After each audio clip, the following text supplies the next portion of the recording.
नमस्कार दोस्तों, सुप्रभात, गुड मॉर्निंग। आदि शंकर एकेडमी के करंट अफेयर की क्लास में आपका बहुत बहुत स्वागत है। दोस्तों आइए शुरू करते हैं आज के करंट अफेयर की क्लास को और देखते हैं आज के करंट अफेयर क्लास का पहला प्रश्न। तो पहला प्रश्न है 9 जून 2025 को भगवान बिरसा मुंडा की कौन सी पुण्यतिथि मनाई गई है। तो भगवान बिरसा मुंडा की 125वीं पुण्यतिथि जो है मनाई गई है 9 जून को, है ना। आप हमेशा ध्यान रखेंगे कि पुण्यतिथि की अगर बात आएगी तो पुण्यतिथि कब मनाई जाती है, जिस दिन किसी भी व्यक्ति की मृत्यु होती है या जिस भी दिन वह व्यक्ति शहीद हुआ होता है। तो भगवान बिरसा मुंडा शहीद हुए थे 9 जून को, इसलिए उनकी पुण्यतिथि जो है 9 जून को मनाई जाती है। और अगर जयंती की बात करेंगे तो जयंती मनाई जाती है जब उनका जन्मदिवस आता है तब। बात करते हैं खबर की, तो खबर है 9 जून 2025 को भगवान बिरसा मुंडा की 125वीं पुण्यतिथि मनाई गई है। झारखंड के खूंटी जिले के, याद रखेंगे, खूंटी जिले के उलीहातू गांव में विशेष कार्यक्रम आयोजित किए गए हैं जहां बिरसा मुंडा का जन्म हुआ था। तो याद रखेंगे बिरसा मुंडा का जन्म कहां हुआ था, खूंटी जिले के उलीहातू गांव में इनका जो जन्म हुआ था। बात करते हैं तो बिरसा मुंडा आदिवासी स्वतंत्रता संग्राम के महानायक हैं, बहुत ही महान स्वतंत्रता संग्राम सेनानी हैं, आदिवासियों के मुखिया थे, नायक थे, है ना। और बात करते हैं बिरसा मुंडा के बारे में, तो बिरसा मुंडा का जो जन्म है, अगर इनके जन्म की बात की जाए तो इनका जन्म हुआ था 15 नवंबर 1875 को इनका जन्म हुआ था। अगर इनके शहीद दिवस की बात की जाए तो ये जो शहीद दिवस था इनका, शहीद हुए थे ये शहीद हुए थे 9 जून वर्ष 1900 को, मात्र 25 वर्ष की अवस्था में, 25 वर्ष के थे जब ये शहीद हो गए थे। ठीक बात है। बिरसा मुंडा का अगर एक उपनाम की बात की जाए तो बिरसा मुंडा का एक उपनाम मिलता है धरती आबा। याद रखेंगे, धरती आबा के नाम से भी ये जाने जाते हैं। भगवान बिरसा मुंडा धरती आबा के नाम से भी जाने जाते हैं। ठीक है। और इनके बारे में बात की जाए तो जो बिरसा मुंडा हैं ये जाने जाते थे ये उल गुलान आंदोलन के लिए, उल गुलान आंदोलन के लिए ये बहुत प्रसिद्ध हुए, उल गुलान आंदोलन। और ये उल गुलान आंदोलन क्या था, तो उल गुलान आंदोलन अंग्रेजों के खिलाफ एक बहुत बड़ा आंदोलन था, बहुत बड़ी क्रांति थी उल गुलान आंदोलन। और ये आंदोलन के मुखिया जो थे भगवान बिरसा मुंडा थे। भगवान बिरसा मुंडा ही उल गुलान आंदोलन के मुखिया थे। और ये उल गुलान आंदोलन के पीछे का जो कारण था वह यह था कि अंग्रेजों द्वारा वर्ष 1882 में लाई गई Indian forest policy, Indian forest अधिनियम लाया गया था। कब? 1882 में। और इस 1882 के इंडियन फॉरेस्ट अधिनियम में ये बोला गया कि जो जनजाति लोग हैं, जंगलों में जो निवास करते हैं, उनके बहुत सारे अधिकार इस एक्ट के द्वारा छीन लिए गए। और इसी के विरोध में भगवान बिरसा मुंडा के नेतृत्व में हुआ उल गुलान आंदोलन, और यह हुआ वर्ष 1894 में। याद रखेंगे, यह उल गुलान आंदोलन हुआ वर्ष 1894 में। और वर्ष 1895 में भगवान बिरसा मुंडा को राजद्रोह के मामले में गिरफ्तार कर लिया गया। राजद्रोह के मामले में इन्हें गिरफ्तार कर लिया गया पहली बार। और दूसरी बार इन्हें 3 फरवरी, याद रखेंगे, 3 फरवरी वर्ष 1900 को गिरफ्तार कर लिया गया दूसरी बार। और 3 फरवरी के बाद अब जब 9 जून आता है तो 9 जून को भगवान बिरसा मुंडा शहीद हो जाते हैं। और शहीद होने के पीछे का कारण ब्रिटिश सरकार ने यह बताया कि उन्हें जो है हैजा बीमारी हो गई थी। क्या बीमारी हो गई थी? हैजा से पीड़ित हो गए थे और हैजा से इनकी जो है ये शहीद हो गए थे। लेकिन कई सूत्र ऐसे बताते हैं कि इन्हें जेल में धीमा जहर दिया गया जिसके कारण मृत्यु हुई, जिसके कारण ये शहीद हो गए। तो भगवान बिरसा मुंडा जो हैं बहुत ही महान स्वतंत्रता संग्राम सेनानी हैं। और इनके नाम पर भारत देश में कई सारे संस्थान भी हैं, जैसे बिरसा मुंडा कृषि विश्वविद्यालय रांची में है। और उड़ीसा में भारत का सबसे बड़ा जो टेनिस का ग्राउंड है भगवान बिरसा मुंडा अंतर्राष्ट्रीय हॉकी ग्राउंड है, सॉरी हॉकी ग्राउंड है, वो सबसे बड़ा, भारत का सबसे बड़ा हॉकी ग्राउंड है, ये बिरसा मुंडा के नाम में। तो ऐसे बहुत सारे संस्थान ये महान स्वतंत्रता संग्राम सेनानी के नाम पर रखे गए हैं। चलिए बात करते हैं अगले प्रश्न की। तो अगला प्रश्न है कि हाल ही में किसे LIC का अंतरिम CEO और MD नियुक्त किया गया है? Who has been recently appointed as the interim CEO and MD of LIC? तो अंतरिम CEO के रूप में सतपाल भानु को नियुक्त किया गया। बात करते हैं खबर की। भारत सरकार ने भारतीय जीवन बीमा निगम LIC के वर्तमान प्रबंध निदेशक सतपाल भानु को निगम का अंतरिम मुख्य कार्यकारी अधिकारी CEO और प्रबंध निदेशक MD नियुक्त किया है। यह नियुक्ति पूर्व CEO और MD सिद्धार्थ मोहंती के कार्यकाल की समाप्ति के बाद की गई है। इतना आपको याद रखना है ना। और अंतरिम CEO क्या होता है? जब कभी कोई रिटायर होता है या कोई अचानक अपना पद छोड़ देता है तो उसकी कार्यवाही को सुचारू रूप से चलाने के लिए कुछ समय के लिए, जब तक एक स्थायी CEO या स्थायी सदस्य जो है चयनित नहीं हो जाता, तब तक उसको अंतरिम सदस्य के रूप में या अंतरिम CEO या अंतरिम प्रबंध निदेशक के रूप में नियुक्त कर दिया जाता है। चलिए बात करते हैं LIC की। तो LIC जो है, LIC की स्थापना, अगर इसके स्थापना की बात की जाए तो इसकी स्थापना हुई थी 1 सितंबर वर्ष 1956 को, है ना। और इसके मुख्यालय की बात की जाए तो इसका मुख्यालय है मुंबई में। इसका मुख्यालय है मुंबई में, याद रखेंगे कहाँ है मुख्यालय? मुंबई में इसका मुख्यालय है। चलिए अगर आगे बात करें LIC की, तो LIC जो है भारत की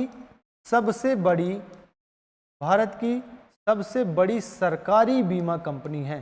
सबसे बड़ी सरकारी बीमा कंपनी है, याद रखेंगे, सरकारी सबसे बड़ी बीमा कंपनी है। और सरकारी बीमा कंपनी होने के साथ साथ ये भारत की सबसे बड़ी निवेशक कंपनी भी है। सबसे बड़ी निवेशक कंपनी भी, यह भी आपको याद रखना है, सबसे बड़ी निवेशक कंपनी भी है LIC। अब इसी LIC के जो हैं सिद्धार्थ मोहंती के जगह पर अंतरिम जो CEO हैं वो बने हैं सतपाल भानु, ये भी आपको याद रखना है। चलिए बढ़ते हैं अगले प्रश्न की ओर। अगला प्रश्न है कि हाल ही में भारतीय तटरक्षक बल ICG द्वारा किस बंदरगाह पर एक नए ICG जेटी का उद्घाटन किया गया है? Recently a new ICG jetty has been inaugurated by the Indian Coast Guard at which port? तो ये आप देखते होंगे कि ये जो पोर्ट है यह है विजिंगम बंदरगाह, विजिंगम पोर्ट है। और ये जो विजिंगम पोर्ट है यह स्थित है केरल में। याद रखें कहाँ पर स्थित है? केरल के तटीय इलाके पर यह विजिंगम बंदरगाह है। बात करते खबर की, तो भारत के समुद्री सुरक्षा ढांचे को महत्वपूर्ण बढ़ावा देते हुए भारतीय तटरक्षक बल ICG ने 7 जून 2025 को केरल के विजिंगम बंदरगाह पर एक समर्पित जेटी का उद्घाटन किया है। और ये जो समर्पित जेटी का उद्घाटन किया गया है यह किया गया है ICG इंडियन कोस्ट गार्ड के द्वारा किया गया है। चलिए बात करते हैं इंडियन कोस्ट गार्ड की। तो इंडियन कोस्ट गार्ड की जो स्थापना है वह 1 फरवरी वर्ष 1977 को की गई थी। 1 फरवरी 1977 को, लेकिन औपचारिक रूप से, ऑफिशियल रूप से इसके लिए एक अधिनियम लाया गया। औपचारिक रूप से एक अधिनियम लाया गया और इसकी जो स्थापना है वह की गई 18 अगस्त वर्ष 1978 को। एक अधिनियम के द्वारा इंडियन कोस्ट गार्ड एक्ट लाया गया, कब? 1978 में, और औपचारिक रूप से इसकी स्थापना की गई।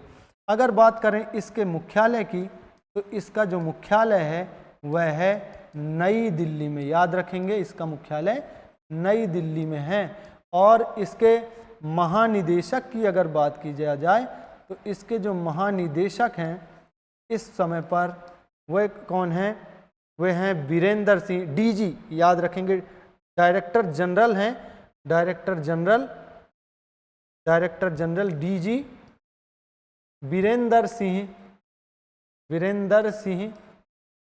वीरेंद्र सिंह पठानिया, इनका नाम है वीरेंद्र सिंह पठानिया, ये इसके महानिदेशक हैं।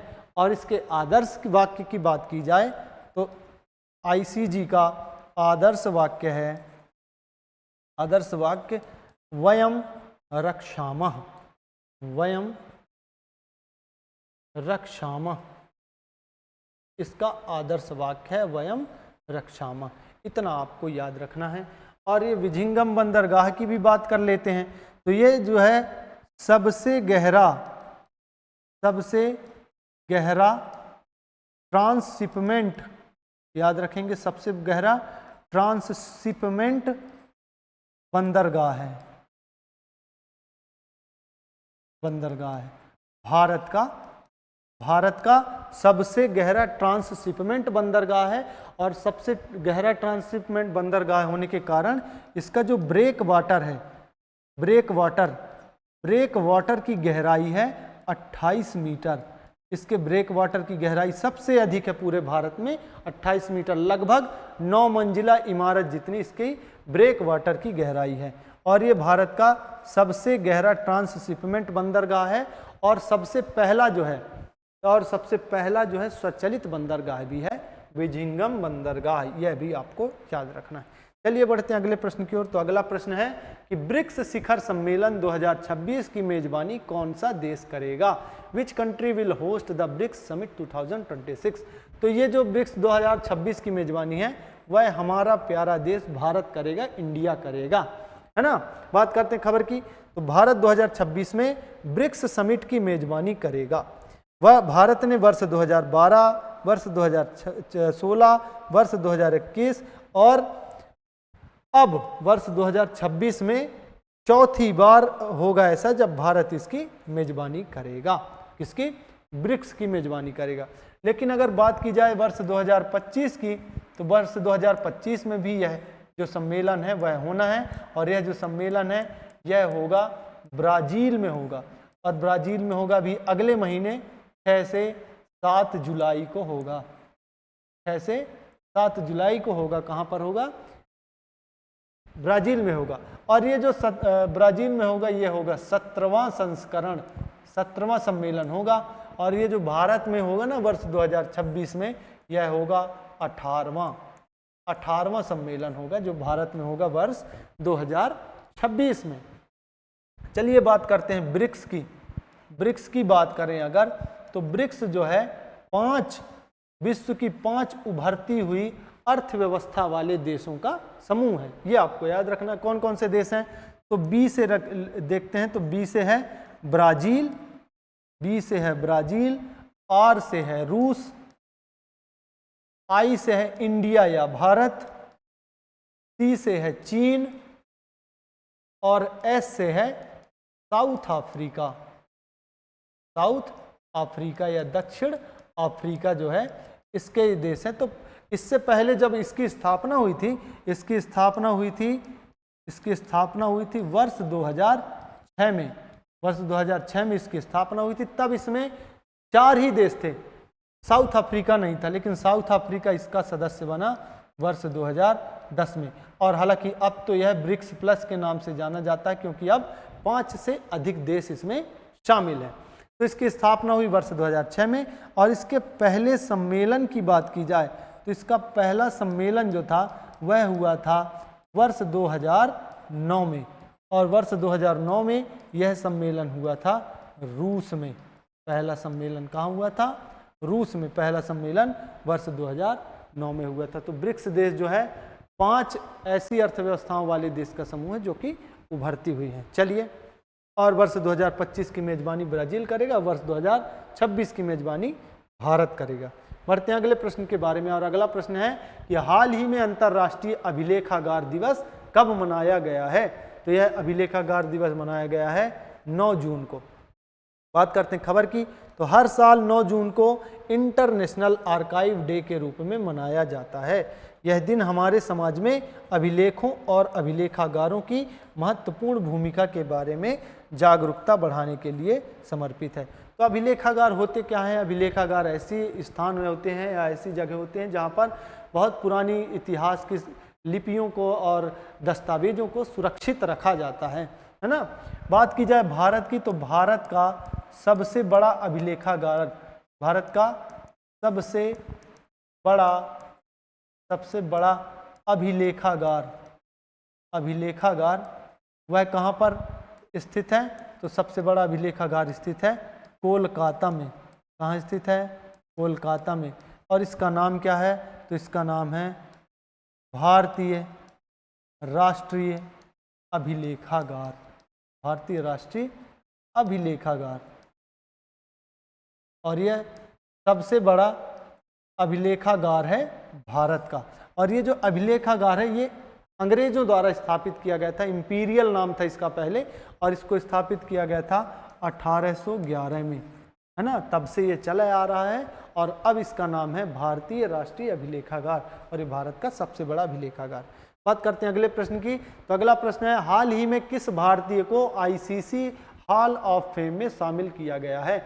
विच Indian has been included in the ICC hall of fame? तो ये जो हैं ये हैं एमएस धोनी, थाला, है ना, थाला है, एमएस धोनी है, जिन्हें अब आईसीसी हॉल ऑफ फेम में शामिल किया गया। आईसीसी हॉल ऑफ फेम क्या है? तो यह महानतम खिलाड़ियों के लिए एक लिस्ट है, एक फेम है जो उनको सम्मान के लिए उनको उसमें शामिल किया जाता है ना। और अब शामिल किया गया है एमएस धोनी को। बात करते हैं खबर की। तो टीम इंडिया के पूर्व कप्तान एमएस धोनी को आईसीसी हॉल ऑफ फेम में शामिल किया गया है और वह सम्मान पाने वाले 11वें भारतीय खिलाड़ी बन गए हैं। 11वें भारतीय खिलाड़ी हैं जिन्हें आईसीसी हॉल ऑफ फेम में शामिल किया गया। बात करें आईसीसी की, तो आईसीसी का जो मुख्यालय है, आईसीसी का मुख्यालय है दुबई में। याद रखेंगे, दुबई में। ये पूछा गया प्रश्न है कि आईसीसी का मुख्यालय कहाँ है? तो दुबई में है। अगर इसकी स्थापना की बात की जाए तो इसकी स्थापना 1909 में हुई थी। और इसके चेयरमैन की बात की जाए तो इस समय चेयरमैन हैं अमित शाह के, हमारे देश के जो गृह मंत्री हैं अमित शाह के सुपुत्र जय शाह। जय शाह यहाँ के चेयरमैन, जय शाह, याद रखेंगे आप। चलिए बात करते हैं अगले प्रश्न की। तो अगला प्रश्न है, जस्टिस के.एस. हेगड़े पुरस्कार 2025 से किसे सम्मानित किया गया है? तो जस्टिस के.एस. हेगड़े सम्मान से who has been awarded the justice K S. Hegde award 2025? तो ये जो हैं सुधा मूर्ति हैं जिन्हें जस्टिस के.एस. हेगड़े पुरस्कार 2025 से सम्मानित किया गया है। बात करते हैं खबर की। तो राज्यसभा सदस्य हैं ये, राज्यसभा सदस्य सुधा मूर्ति को जस्टिस के.एस. हेगड़े पुरस्कार 2025 से सम्मानित किया गया है।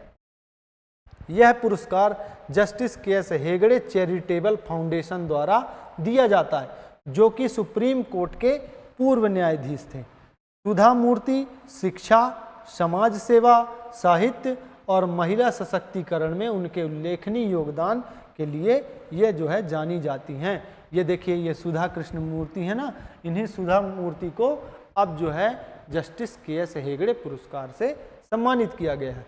बात करते हैं अगले प्रश्न की। तो अगला प्रश्न है, तमिलनाडु सरकार ने किस स्थान पर ग्रेटर फ्लेमिंगो अभ्यारण्य की घोषणा की है? Tamil Nadu government has announced the greater flamingo sanctuary at which place? तो ये जो प्लेस है यह है तमिलनाडु का धनुषकोडी। धनुषकोडी के अंदर आता है ग्रेटर फ्लेमिंगो अभ्यारण्य। बात करें ग्रेटर फ्लेमिंगो अभ्यारण्य की, तो आप देख पा रहे हैं ये इस चित्र में ये कुछ पक्षी बने हुए हैं। इसी पक्षी का नाम है ग्रेटर फ्लेमिंगो, और इसके पंख जो होते हैं वे गुलाबी रंग के होते हैं। गुलाबी रंग के पंख जो होते हैं इस पक्षी के होते हैं, और ये बड़ा पक्षी होता है। इसी पक्षी के नाम पर इसका जो है नाम रखा गया है ग्रेटर फ्लेमिंगो, और ग्रेटर फ्लेमिंगो को अब बना दिया गया है अभ्यारण्य। बात करते हैं खबर की। तो तमिलनाडु सरकार ने धनुषकोडी में ग्रेटर फ्लेमिंगो अभ्यारण्य की घोषणा की है। यह 524.7 हेक्टेयर क्षेत्र में फैला है। Gulf of Mannar biosphere reserve का हिस्सा है। याद रखना है कि गल्फ ऑफ मन्नार की खाड़ी बायोस्फीयर रिजर्व का ये हिस्सा है। यहाँ मैंग्रोव, दलदल, कीचड़ वाले तट और रेत के टीले जैसे पारिस्थितिकी तंत्र मौजूद हैं। 2023-24 की वेटलैंड बर्ड सर्वेक्षण रिपोर्ट के अनुसार यहाँ पर 10,700 से अधिक वेटलैंड पक्षी दर्ज किए गए हैं। बहुत बड़ी संख्या है और बहुत ही अच्छी जगह, बहुत ही खूबसूरत जगह है ग्रेटर फ्लेमिंगो अभ्यारण्य। आप सभी कभी अगर मौका लगे तो यहाँ पर जाइएगा और घूमिएगा धनुषकोडी में ग्रेटर फ्लेमिंगो अभ्यारण्य, जो कि इसी गुलाबी पंख वाले पक्षी के नाम पर रखा गया है। बात करते हैं तमिलनाडु की, तो तमिलनाडु की राजधानी है चेन्नई। चेन्नई यहाँ की राजधानी है। अगर बात की जाए राज्यपाल की, तो तमिलनाडु राज्य के राज्यपाल हैं आर.एन. रवि। आर.एन. रवि यहाँ के राज्यपाल हैं। और अगर मुख्यमंत्री की बात की जाए तो तमिलनाडु के मुख्यमंत्री हैं एम.के. स्टालिन। एम.के. स्टालिन यहाँ के मुख्यमंत्री हैं, याद रखना है। चलिए बढ़ते हैं अगले प्रश्न के बारे में। तो अगला प्रश्न है, एक्सियोम 4 मिशन के तहत अंतरराष्ट्रीय अंतरिक्ष स्टेशन पर जाने वाले पहले भारतीय कौन बनेंगे? Who will become the first Indian to go the International Space Station under the Axiom 4 mission? तो ये जो हैं भारत के लाल शुभांशु शुक्ला जो हैं, ये जाएंगे इंटरनेशनल स्पेस स्टेशन पर। बात करते हैं खबर की, तो एक्सियोम 4 मिशन एक्सियोम स्पेस द्वारा नासा और स्पेस एक्स के सहयोग से संचालित किया जा रहा है। इस मिशन के तहत 4 अंतरिक्ष यात्री स्पेस एक्स ड्रैगन यान के माध्यम से अंतर्राष्ट्रीय अंतरिक्ष स्टेशन पर जाएंगे। तो ये जो स्पेस एक्स है, ये विश्व के सबसे अमीर आदमी एलन मस्क की कंपनी है ना। और ये जो स्पेस एक्स है, यह बनाती है, जो यान होते हैं अंतरिक्ष यान, उनको बनाती है एलन मस्क की कंपनी है। तो इसी स्पेस एक्स का एक यान है स्पेस एक्स ड्रैगन, जिसमें से कि 4 अंतरिक्ष यात्री इंटरनेशनल स्पेस स्टेशन पर जाएंगे, जिसमें से एक यात्री जो है भारत के शुभांशु शुक्ला हैं, और भारत के पहले व्यक्ति ऐसे हैं जो इंटरनेशनल स्पेस स्टेशन पर जाएंगे। और याद रखेंगे, ये जो शुभांशु शुक्ला साहब हैं, ये मिशन पायलट के रूप में शामिल हैं। मिशन पायलट हैं, मिशन पायलट के रूप में जाएंगे वहाँ पर इंटरनेशनल स्पेस स्टेशन पर।